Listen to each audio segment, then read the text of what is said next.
आप सभी का बहुत बहुत स्वागत है। आज हम यहाँ पर बात करने वाले हैं नवरात्रि के ऊपर। नवरात्रि आने वाले हैं और आप सब लोग जानते हैं कि माँ की हर रूप में पूजा बहुत ही फलदायी रहती है।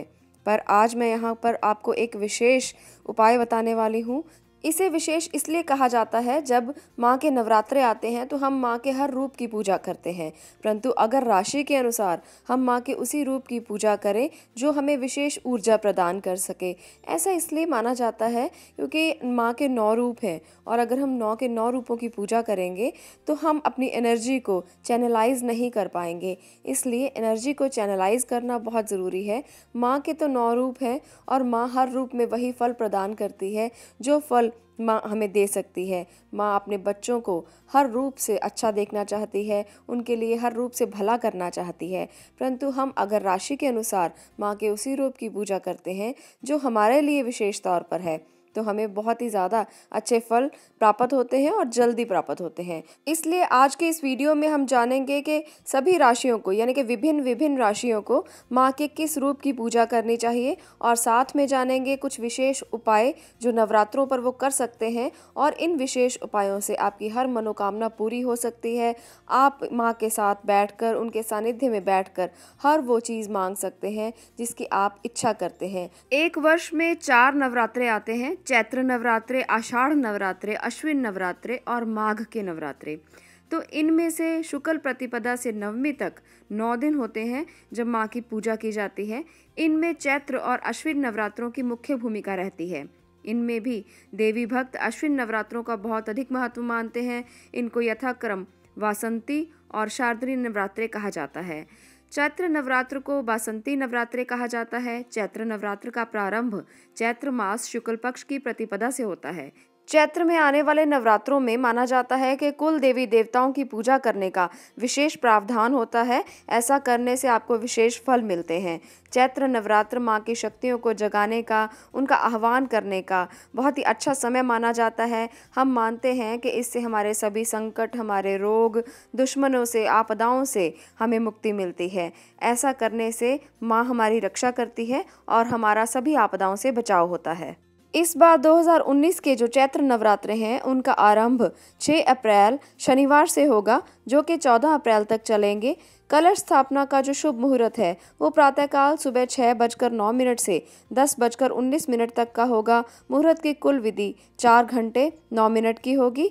ध्यान रखें कि कलश स्थापना हमेशा प्रतिपदा तिथि में ही करना चाहिए और प्रतिपदा तिथि आरंभ होगी 5 अप्रैल से जो शुक्रवार का दिन रहेगा और 3:20 पर रहेगी।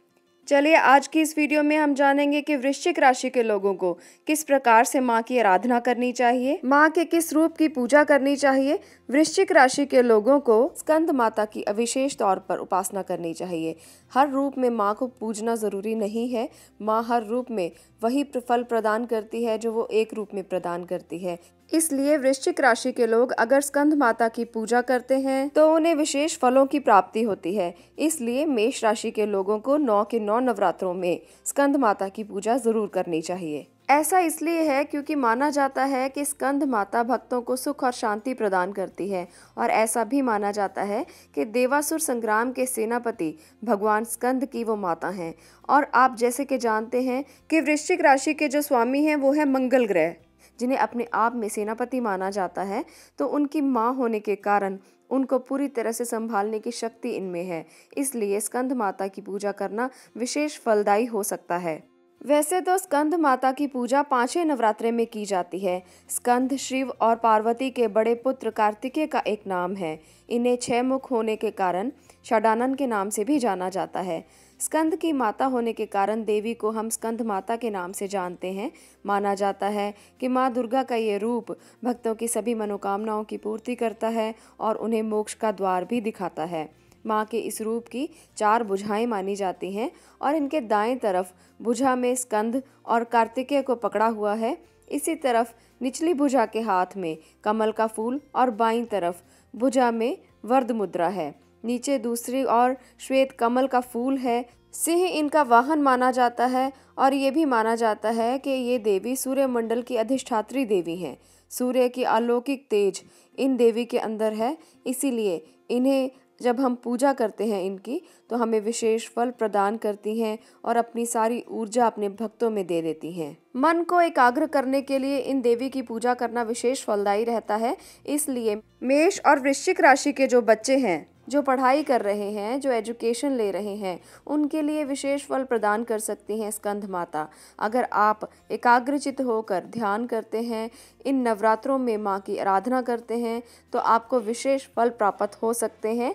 एजुकेशन में आप बहुत अच्छा कर सकते हैं, ज्ञान आप प्राप्त कर सकते हैं, कंसंट्रेशन मिल सकती है। तो इनकी आराधना करना आप लोगों के लिए बहुत ज़्यादा अच्छा हो सकता है। चलिए, आपको आज मैं यहाँ पर एक और विशेष उपाय बताने वाली हूँ, जो उपाय बहुत ही कारगर है, आप लोगों के लिए बहुत ही काम करने वाला है। अगर वृश्चिक राशि के लोग किसी आर्थिक प्रॉब्लम से जूझ रहे हैं, कोई आर्थिक समस्या है, तो वो ये उपाय कर सकते हैं। बहुत ही ज़्यादा कारगर उपाय है। इस उपाय को करने के बाद उनको काफ़ी ज़्यादा रिलीफ मिलेगा, उनके आर्थिक समस्याओं से उनको मुक्ति मिलेगी। आपने करना क्या है, पहले नवरात्रे में आपने इस उपाय को करना शुरू करना है और 9 के 9 नवरात्रे आपने इसे करना है। तो पहले नवरात्रे आप एक पीपल के पेड़ के पास जाएं और वहाँ से आप एक पत्ता तोड़कर लाएं।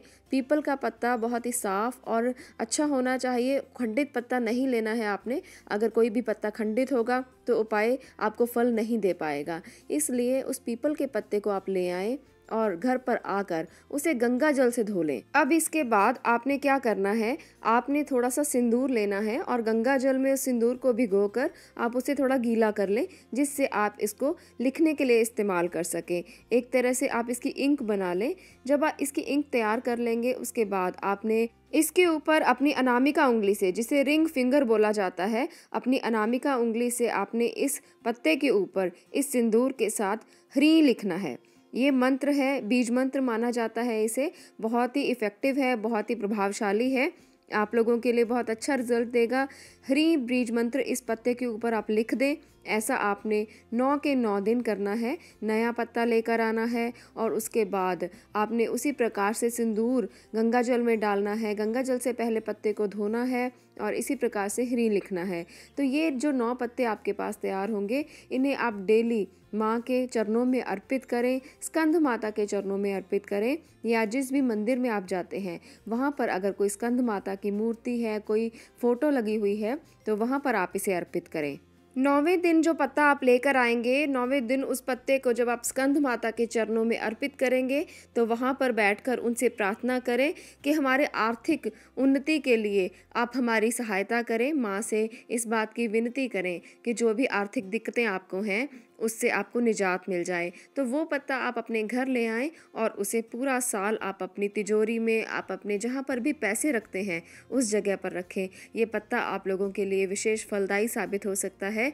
इससे आपको बहुत ही ज़्यादा अच्छे फल प्राप्त होंगे, आपकी आर्थिक उन्नति होगी, आपकी आर्थिक दिक्कतें दूर होंगी। तो इस उपाय को इस नवरात्रों में करके ज़रूर देखें, आपको बहुत ज़्यादा लाभ मिलने वाला है। तो चलिए दोस्तों, आज हमने यहाँ पर बताया है कि वृश्चिक राशि को किस प्रकार से पूजा करनी चाहिए, किस प्रकार से उनको आराधना करनी चाहिए, जिससे उनको विशेष फल प्राप्त हो सके। आज के लिए इतना ही। आप लोगों का बहुत बहुत धन्यवाद इस वीडियो को देखने के लिए। बाकी की राशियों के बारे में भी ज़रूर जानें और उनके बारे में भी ये देखें कि नवरात्रि पर उनको कौन से विशेष उपाय करने चाहिए जिससे उनको बहुत ज़्यादा लाभ हो।